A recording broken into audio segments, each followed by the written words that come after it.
Hello guys, good morning. सन्चै हुनुहुन्छ मेरो फ्रेन्डहरू।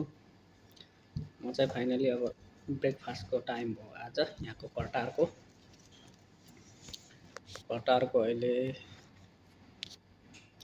मर्निङ टाइम छ, 9:53 भयो।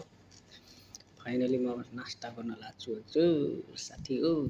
नास्ता गर्नु प्रो यसलाई के भन्छ यार, नेपालमा के भन्छ, यहाँ चाहिँ सन्डिस भन्छ, स्यान्डिस। नेपालमा ब्रेड भन्छ क्या।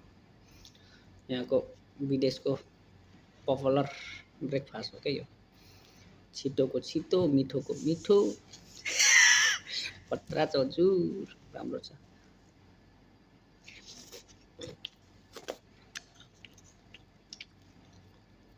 लास्टै मिठो छ हजुर ब्रेड। कतिजनालाई मनपर्छ ब्रेड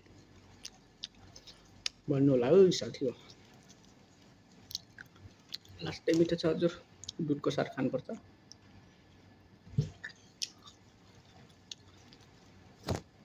सबै सन्चै हुनुहुन्छ है?